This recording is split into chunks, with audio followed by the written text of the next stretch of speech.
Nafarroako 31 koronavirus kasu berri atzeman zituen atzo, ekainaren 27az geroztik erregistratutako zifra apalena, orduan 29 zenbatu baitziren. Bikote egonkorren eraketa bihartik aurrera egin ahalko da erregistro bakarraren bulegoan, hitzordu eskatuta eta doainik.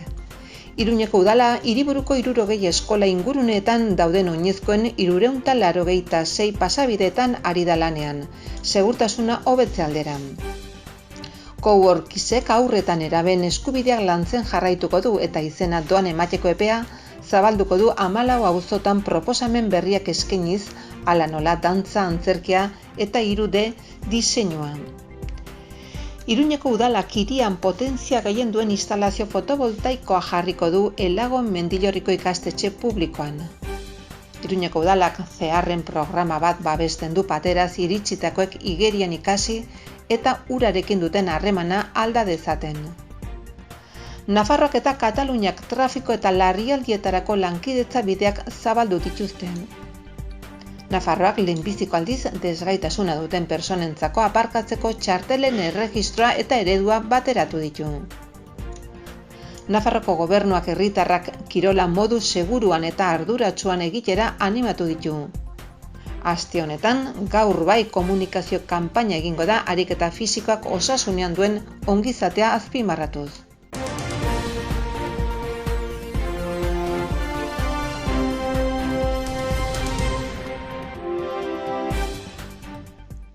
Nafarroko gobernuko osasun departamentuak eskainitako behin-behineko datuen arabera, azken ordutan 31 kutsatze berri hauteman dira Nafarroan.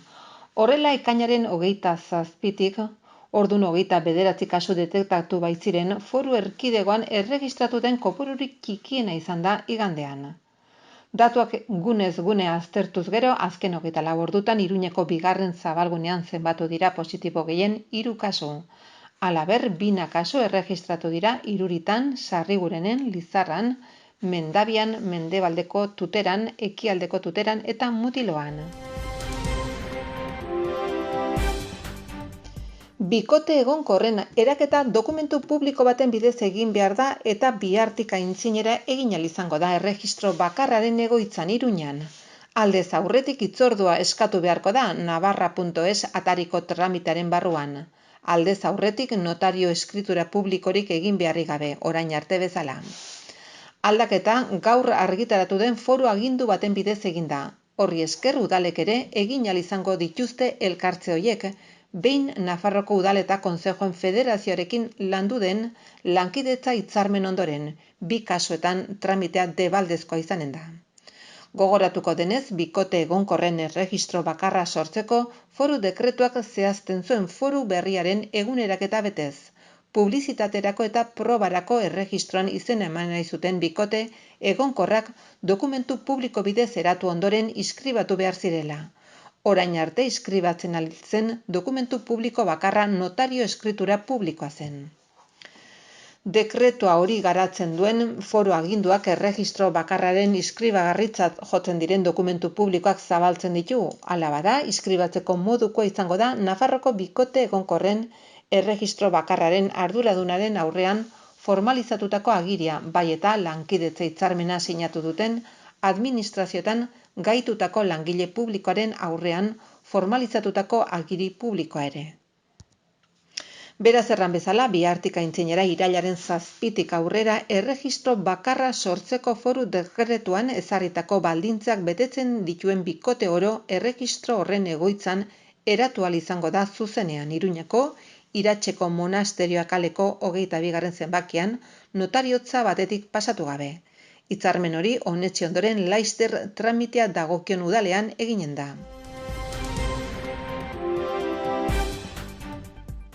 Iruñeko udala hiriburuko eskola ingurune guztietan jarduten ari da oinezkoen pasabideak hobetu eta horrela eremu horietan segurtasun handitzeko. Helburu hori udal politiken lehentasunetako bada legegintzaldi honetan eta puntu bakoitzaren segurtasuna baloratu ondoren lanak lehentasunezko puntuetan hasi dira. Eta Iruñan mugatutako 60 eskola inguruneetako bakoitzera iritsiko dira. Aurten xede horretara guztira 350.000 euro bideratu dira. Hobetu eginen dira Iruñako ikastetxeren baten inguruan dauden oinezkoendako 386 pasabideak, ikusgarritasuna, argiztapena eta seinalaztapenari dagokionez, ikasleen eta egunero laguntzen dieten pertsonen segurtasuna hobetzeko. Lehenbiziko urratsa da Iruñako eskola ingurune guztiak hobetze aldera eta pixkanaka egiten ari dira, udaleko herritarren segurtasunerako alorrak egindako azterlan batek hautemandako arrisku mailaren arabera. Eskola ingurune bakoitzaren egoera aztertzeari esker, udalak lanak lehenetsi eta hoiek abiatu ahal izan ditu, balorazio txarrena zuten eta beraz, arrisku handiena eskaintzen zuten eremuetan. Modu horretan, dagoeneko bukatu dira jarduketak honako ikastetxe hauen inguruneetan. San Fernin, El Huerto, Allozko eta Urdazubiko monasterioen kaleak eta Barainain etorbidea, Jesusen Alabak, Zúñiga eta Mendigorria kaleak eta Ana Maria Sanz, Milagro eta Magdalena kaleak. Halaber, dagoeneko jarduketak gauzatzen ari dira Virgen del Camino y Markoain kalea eta Esclavas del Sagrado Corazón, Zúñiga eta Mendigorria kaleak ikastetxetako inguruneetan. Eta datozen astetan lanak eginen dira Mendillorri ikastetxean Ardanaz kontzejoaren kalea, Mendillorri bigarren ikastetxean Eranzuz Jaurerriaren kalea, Santísimo Sakramento ikastetxean Abejeras eta Serafino Labe kaleak eta Buztintxuriko ikastetxe publikoan. Eskola ingurune bakoitzeko arrisku maila zein zen ondorioztatzeko herritarren segurtasun alorrak algoritmo bat erabili du funtsezko alderdi hauetan oinarritzen dena. Pasabideen ikusgarritasuna, seinalaztapena eta argiztapena, galtzada gurutzatzeko zabalera, ingurunearen edukierak, semaforoen eta oinezkoen guneen egoera eta banaketa. Halaber, kontuan hartu da ikastetxe bakoitzaren berariazko egoera eta bere instalazioetara egunero bertaratzen diren ikasle kopurua zein hoien adina.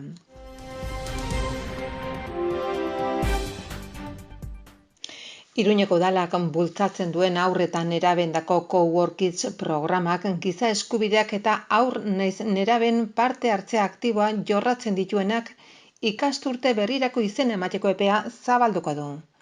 Jarduerak debaldezkoak dira eta hiriko 14 auzoetan eginen dira. Programazio osoa webikoitza coworkidspamplona.es webgunean kontsulta daiteke. Izen emateak coworkids@pamplona.es helbide elektronikoaren bitartez edo auzo bakoitzeko berariazko telefono zenbaki batera deituta egin daitezke. Irailaren 13tik 23 bitarte. Larun batean dantza jardueran izan ezik, kasu horretan irailaren 6tik aintzinera eman behar da izena 948 42 05 84 telefono zenbakian. Guztira 3.000 toki baino gehiago eskaintzen dira 6 eta 18 urte bitartekoendako. Honela banatuta, 2.200 eskola laguntza, sormen laborategi eta joko anitzetarako. 400 xake eta saskibaloirako, 210 gora zumba, 3D, diseinua, futbola, pilota eta antzerkirako besteak beste, eta 200 inguru coworkids larun baterako. Programazioa egituratuta dago auzo guztietarako komunak diren jarduera batzuk eta eremu bakoitzean parte hartzailek aurreko ikasturtean egindako eskaeraren araberako proposamen ezberdinak oinarri hartuta. Maria Caballero gizarte zerbitzuetako komunitate ekintzako eta kiroleko zinegotzi ordezkariak eta Celia Pinedo programaren koordinatzaileak aurkezpen prentsaurrekoan azaldu duten bezala. Komunak izanen dira eskola laguntza, sormen jarduerak, joko anitzak, xakea eta saskibaloia besteak beste. Eta hoiei auzo bakoitzean proposamen berriak gehituko zaizkie, hala nola, hainbat dantza modalitate beste kirol batzuk, antzerkia eta 3D diseinua. Hala Iruñeko udalak programaren bigarren edizioan jarraipena emanen die gizarte hezkuntza, kultura, arte, kirol, aisialdi eta denbora libreko debaldezko ekintzei. Zeinak hiri osora helduko baitira haur eta gazten irisgarritasun unibertsala ahalbideratuz. Iruñeko udalak errefuxiatuei laguntzeko Espainiako batzordearen CEAR programa bat babesten du Espainiako kostetara pateraz iritsitakoek igerian ikas dezaten. Jardueran parte hartuko dute nazioarteko babes eskatzaileak peninsula igeriketan jakin gabe iritsi zirenak. Xedea da urarekin duten harremana normalizatzea, migrazio prozesuan esperientzia gogorrak bizi ondotik izan ere, itsasoa mota horretako ontzietan zeharkatzeak bizitza arriskuan jartzen du. Caminandos Fronteras gobernuz kanpoko erakundeak kalkulatzen du 2087 migratzaile hil edo desagertu direla Afrika eta Espainia arteko itsasozko ibilbidean 2021eko lehen 6 hilabetetan. Zeharrek Arantzadiko kirolgunea bezalako udal instalazioen erabilera bultzatzen du, non kirol jarduera desberdinak egiten baitezke gizartean baztertuta geratzeko arriskua duten kolektiboentzako deskontuak lortzeko aukerarekin. Programa sortu zen Zeharreko teknikariek jakin zutenean errefuxiatu talde bat maiz joaten zela instalazioietara, baina gehienek 6 hilabeterako abonamenduak erosi bai zituzten ere askok gimnasioa baino ez zuten erabiltzen igerilekua erabili gabe. Hori kontuan hartuta Zeharrek pertsona horiek abuztuan igeriketa eskola jasotzeko aukera planteatu zuen. Iruñeko udalak Nafarroko Igeriketa Federazioarekin batera martxan jartzen duen programaren barruan.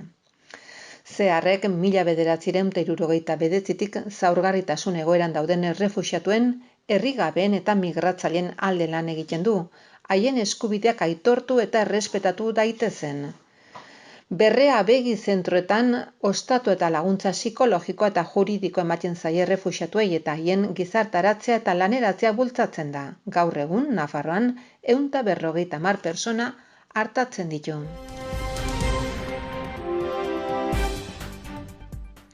Iruñeko udalak onetsi duelago Mendillor ikastetxe publikoan instalazio fotovoltaiko bat jartzea eta hirian potentzia gehien duena bilakatuko da autobus geltokikoarekin batera.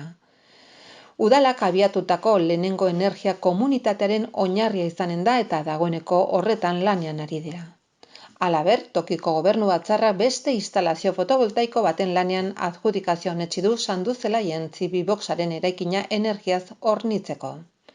Bi proiektuak aurkezteko prentsaurrekoan Fermin Alonso proiektu estrategikoetako zinegotzia ordezkariak gogorarazi du zabalik jarraitzen duela esparru pribaturako autokonsumorako eguzki plaka jartzeko diru laguntza deialdiak. Beste bi jarduketen helburua berarekin, 30.000 euroko zuzkidura du eta oraindik 10.000 euro inguru daude eskuragarri. Autokonsumorako eguzki energia elektrikoko ekoizpenak energia erabat berriztagarria sortzen du isurpenik gabea eta hortaz eraikin hoien eskari energetikoak klima aldaketan duen eragina murrizten du. Aurkeztutako bi instalazioetako ekoizpen soberakinak beste kontsumitzaile batzuekin partekatu edo sare elektrikoan txertatu daitezke. Une hauetan, Iruñeko udalak 31 instalazio ditu, 411 kilobatioko potentzia instalatuta dutenak eta beste bi hoiekin 130 handituko da.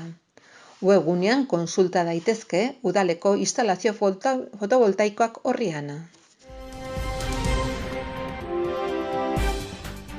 Javier Remírez lehen lehendakariordea eta lehendakaritzako berdintasuneko funtzio publiko eta barneko kontseilaria, Joan Ignasi Elena Kataluniako Generalitateko barneko kontseilarekin elkartu da, Barcelonan, esperientziak trukatzeko eta trafikoari bide segurtasunari eta larrialdiei buruzko lankidetza bideak irekitzeko. Biek adierazi dute lankidetzarako eta informazio trukatzeko akordioak ezarri nahi dituztela larrialdien eta trafikoaren arloan. Nafarroak trafikoaren eta bide segurtasunaren eskumena hartzen duenetik aintzinera. Javier Remírez kontseilariak adierazi du Nafarroko gobernuak bilera honen bitartez esperientziak trukatu nahi dituela trafikoaren eta bide segurtasunaren inguruan. Nafarroak datorren hilabetetan bere gain hartuko baitu eskumen hori. Kataluniako eredua ezagutu nahi izan dugu erreferentziazko ibilbidea egin baitu. Prebentzioan, bide hezkuntzan eta herritarrak mugikortasun seguru eta iraunkorrean kontzientziatzen oinarrituta. Era berean trafikoaren kontrolerako politika eraginkorrei dagokionean herritar guztien mugikortasun segurua bermatzeko. Remírezek nabarmendu du asmoa dela Kataluniako Generalitatearekin lankidetza lokarria ezartzea, trafikoaz eta bide segurtasunaz haratago honako gai hauen inguruan. Herritarren segurtasuna, herritarren eskubideak eta askatasunak defendatzea eta babes zibila eta larrialdien kudeaketa. Gure ustez, sinergia oso positibak sor ditzakegu bi gobernuen artean eta oso gustura gaude. Horrez gain adierazi du Nafarroko gobernuak lan egingo duela eskumen hori jada duten erreferentziazko eta beste administrazio batzuekin esate baterako Euskal Autonomia Erkidegoa. Bestalde, Kataluniako Barne Kontseilaria Joan Ignasi Elena gustura agertu da egindako bisitarekin eta bi gobernuen artean lankidetza bideak irekitzeko prest agertu da. Trafikoaren naiz segurtasunaren aldetik. Bilera batez ere Kataluniako trafiko eredua ezagutzeko eginda, Barne departamentuarentzat lehentasuna izanik. Helburua da kontseilariaren arabera 2 urteen hildakoen 15% jaistea, hau da, 50%eraino 2030ean, 2050ean 0 heriotza izateko Europako helburuarekin. Gizarte eskubideen departamentuak bateratu egingo du desgaitasuna duten pertsonak lekua aldatzen dituzten ibilgailuak aparkatzeko baimena ematen duten txartelen eredua eta erregistro bakarra ezarriko du bikoiztasunak eta kredentzialen erabilera bidegabeak saihesteko. Nafarroko gobernuak Nafarroko Kirolaren Institutuaren bitartez gaur bai kanpaina abiatu du herritarrak kirola modu seguruan eta arduratsuan egitera animatzeko. Zein kirolak osasunean zein ongizatean eragiten dituen onurak sustatzeko. Nafarroko Kirol Institutuak jaso duenez, azkenaldian pandemiak sortu dituen egoerak eta erronkak gainditzeko kirol egitea ezinbestekoa dela ikusi da. Kanpaina honekin onura horiek gogoraztearekin batera gizarteari kirola modu seguruan eta arduratsuan egin behar dela gogorarazi nahi zaio, pandemiaren aurka ezarritako babes neurriak betez, bai kirol bakoitzari dagozkionak, bai esparruari lotutakoak ere. Gaur bai lemarekin uneren batean kirola egiten duten pertsonak edo kirola egin nahi dutenak identifikatutako sentituko dira. Gainera, jarduera fisiko egitera animatzen da, adierazi du Nafarroko Kirolaren Institutuak. Komunikazio kanpaina irailean zabalduko da entitate publiko zein pribatuetan kirol jardueren hasierarekin bat eginez. Kanpaina komunikabideetan, sare sozialetan zein kanpoko publizitatearen bitartez ezagutaraziko da. Kanpainaren irudietan adin ezberdinetako pertsonak kirol jarduerak egiten ikus daitezke lema nagusiarekin batera honako mezuak jaso dira. Kirola gaur bai, osasuna gaur bai, kirola arduraz eta kirola segurtasunez. Nafarroko Estadistika Erakundeak egindako 2020ko gizarte eta bizi baldintzen inkestaren arabera, azken urteetan gora egin du kirola egiten duten pertsonen kopuruak. Zehazki, gizonezkoen 82,9 eta emakumezkoen 78 jarduera fisikoren bat egiten dutela adierazi dute.